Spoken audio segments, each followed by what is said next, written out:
ये लो। Thank you. Wish you a very happy marriage life. Thank you very much.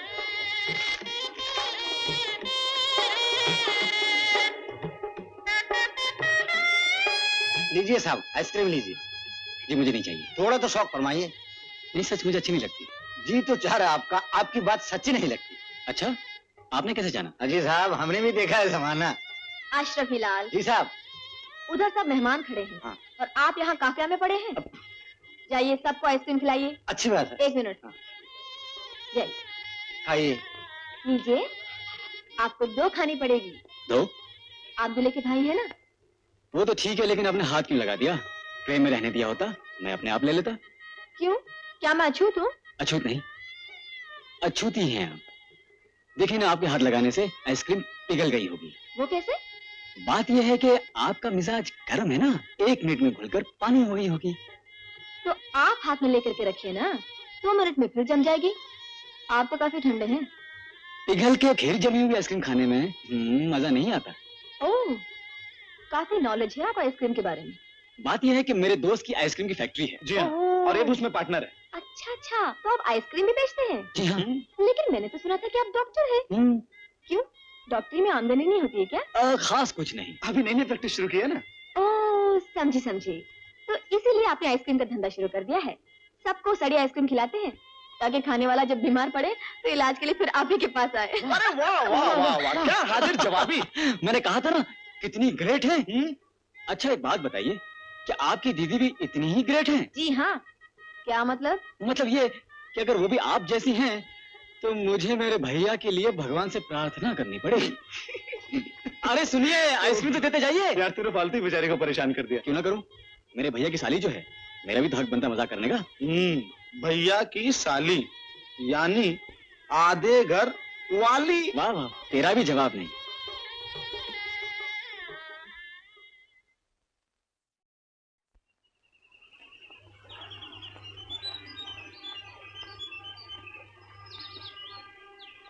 आजकल इतने उदास क्यों रहते हो भाई? अरे कादिर, मैं क्या बताऊं भाई, अंजू बिटिया चले जाने से जिंदगानी के तू ही चला गया। आज 6 महीने हो गए कुकड़ू को बोले हुए।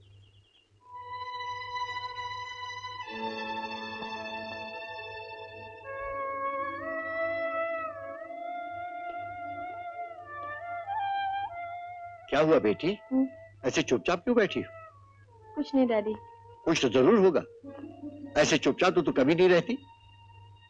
डैडी, दीदी के बिना जीने की आदत क्यों नहीं पड़ती? एक ही दिन में हरी भजी क्यों नहीं सड़ती? चलिए चलिए, सड़की की तूक बनाइए और जुबान हिलाइए। अशरफी, बोर मत कर। साहब, शायरी के बने इस घर में मुझसे काम नहीं होगा। सुना, ये कह रहा अब यहाँ काम नहीं करूंगा। हाँ, चुन्नी से गागर नहीं भरूंगा। अरे कुछ तो बताइए, अगर ये मुश्किल है तो कोई आसान काफिया बताओ। अशरफी लाल, तुम क्यों नहीं समझते, दीदी के बिना काफिया नहीं बनता। ये तो सोचो बेटा, हम यहाँ 3 हैं और जीना मुश्किल हो गया है, वहां तो बेचारी अंजू अकेली है। साहब सुनिए, आप लोग हवाई अंजू बेटियां की घर, पेटी बिस्तर उठाने के लिए हम भी चलेंगे। हाँ हाँ चलिए ना डैडी। नहीं बेटा, मैं कैसे जा सकता हूँ, तू चली जा। नहीं, आपको अकेला छोड़कर मैं नहीं जा सकती। एक दिन तो जाना ही पड़ेगा, और फिर अशरफी लाल तो है ही, हम दोनों तुक भिड़ाते रहेंगे। क्यों अशरफी लाल? हाँ साहब, मेरा भी है यही ख्याल। ठीक है, तो फिर ऐसा करती हूँ, कोई खबर दिए बगैर ही पहुंच जाती हूँ। देखते हुए चल पड़ेगी दीदी। हाँ वाह कविनाथ जी, सामने आओ। ये लो 10 रुपए इनाम। आज पहली बार मुझे पराठे का मजा आ गया। पिताजी, तब तो ये इनाम अंजू को मिलना चाहिए। क्यों? क्योंकि ये पराठे अंजू ने बनाए हैं। वापस लाओ वापस लाओ वापस लाओ। हाँ चलो बाबू, रोज ऐसे पराठे बनाओ, रोज तुम्हें ऐसे इनाम मिलेंगे। वाह, आज तो पराठे का मजा आ गया। उमाशंकर आया होगा। ये अचानक उमा चाचा की आवाज को क्या हो गया? मंजू आई है। बहू बैठो।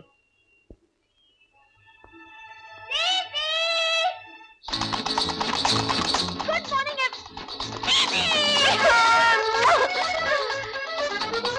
प्रणाम आंटी जी। जीती रहो। मगर ऐसे कैसे आ गई? खत नहीं, खबर नहीं।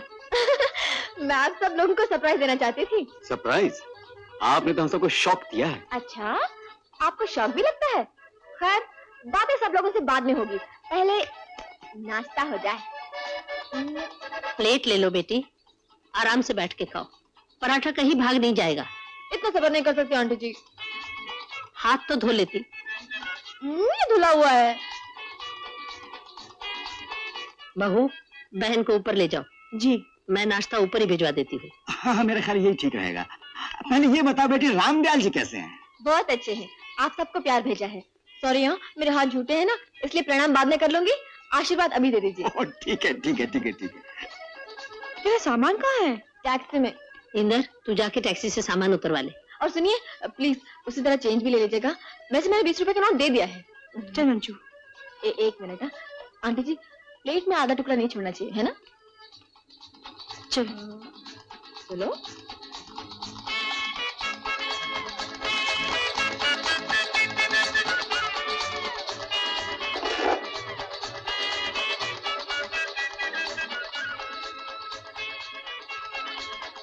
इसे भी तूने अपने डैडी का घर समझ रखा है। पैर रखते ही धमा चौकड़ी मचा दी। अरे तो क्या हुआ? यहाँ का रहन सहन वहाँ से अलग है। उठने बैठने के, खाने पीने के, हंसने बोलने के अलग कायदे हैं। हंसने बोलने के लिए भी कोई कायदा मानना पड़ता है क्या? हाँ भाई, आहिस्ता बोलते हैं, कम बोलते हैं, और जरूरत ना हो तो नहीं बोलते। अरे बाप रे, ऐसे तो इमरजेंसी में भी नहीं हुआ। बिल्कुल मिलिट्री रूल लगता है भाई। दीदी, तू यहाँ जी कैसे रही है? जब प्यार मिलता है ना, तो कोई भी बंधन बुरा नहीं लगता। तेरे जीजा जी इतने अच्छे हैं कि पूछ मत।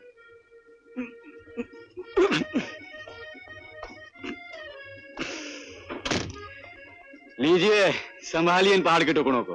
बहुत भारी है क्या? भारी? पता नहीं क्या ईंट पत्थर भरे हुए हैं। 2 कुलियों का बोझ है। ये लीजिए चेंज। रख लीजिए। क्यों? अरे 2 कुलियों का बोझ उठाकर लाए हैं, मजदूरी समझ के रख लीजिए। मंजू, आते ही मजाक शुरू कर दिया। नहीं दीदी, मैं तो सीरियसली बोल रही हूँ, कमाल है। देख मंजू, मैं प्लीज भाभी। थैंक यू मेम साहब। That's okay. ये कोई ढंग है बात करने का? अरे दीदी, हमारे शास्त्रों में लिखा है कि बुरी आंख वालों का कभी भरोसा नहीं करना चाहिए। तुझे नहीं मालूम कि तेरी शादी में अपने सब दोस्तों के सामने इन्होंने मेरा कैसे मजाक उड़ाया था? इन हजरत को तो मैं ठीक करके ही जाऊंगी।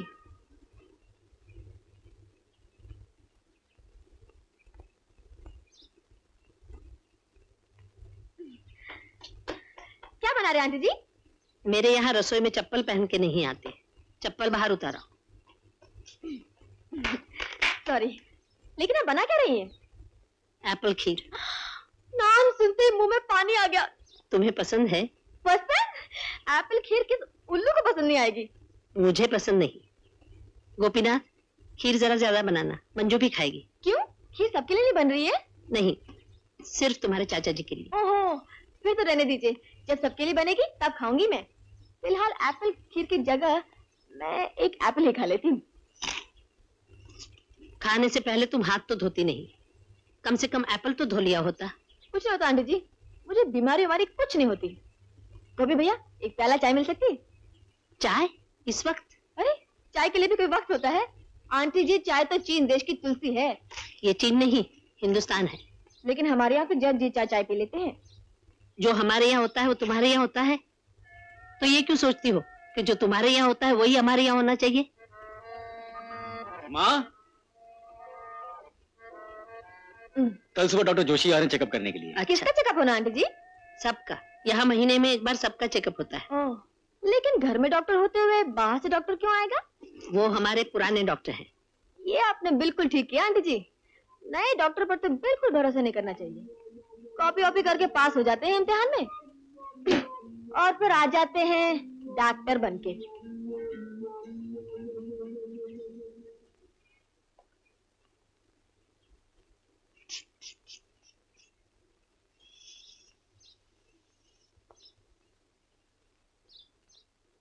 वाह, बिल्कुल नॉर्मल हो गया है। Thank you doctor Joshi, thank you. आपके कहने का मतलब है कि अब मेरे ब्लड प्रेशर में प्रेशर नहीं रहा। हाँ, न हाई न लो, अब सिर्फ एक ही प्रेशर है जो रहना चाहिए। इनका? हाँ, इनके डिसिप्लिन का प्रेशर न होता तो आप इतनी जल्दी नॉर्मल नहीं हो सकते थे। बिल्कुल बिल्कुल, आपने बिल्कुल ठीक कहा। इंदर बेटा, बाकी चेकअप तुम कर लेना। ठीक है। अच्छा, मैं चलता हूँ। गुप्ता जी, आप बैठे रहिए। अच्छा, आइए भाभी, आपसे शुरू करते हैं। जाओ तुम लोग सब चेकअप करवा लो।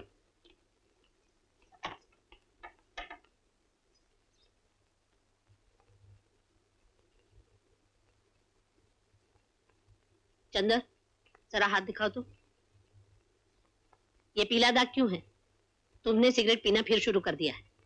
नहीं माँ, नहीं माँ, तो ये दाग कैसे पड़ गया? तुम्हें मालूम है कि सिगरेट पीना सेहत के लिए कितना खराब है। गवर्नमेंट ने भी हर पैकेट के ऊपर चेतावनी लिखवा रखी है, और तुम फिर भी क्या है? मुझे एक सवाल पूछना है। पूछो। दारू पीना खराब है, इसलिए सरकार दारू बंदी कर रही है। अगर सिगरेट पीना खराब है तो वो सिगरेट बंदी क्यों नहीं कर देती? अरे जगन, तू जानता है सरकार को सिगरेट से कितना टैक्स मिलता है, कितनी एक्साइज ड्यूटी मिलती है? करोड़ों रुपए। कमाल है पप्पा, करोड़ों रुपया कमाने के लिए सरकार जानबूझकर लोगों को जहर पीने देती है। सरकार भी मुनाफाखोर हो गई क्या? नहीं, ये बात नहीं। बात कुछ नहीं डैडी, जवाब दीजिए, इसका जवाब देना पड़ेगा। इसका जवाब देना तो बड़ा मुश्किल है बेटा, इसका जवाब तो सरकार ही दे सकती है। ठीक है, आज ही मैं प्राइम मिनिस्टर को एक चिट्ठी लिखता हूँ। नहीं, प्राइम मिनिस्टर को अपना काम करने दो। तुम अपनी पढ़ाई लिखाई में ध्यान दो।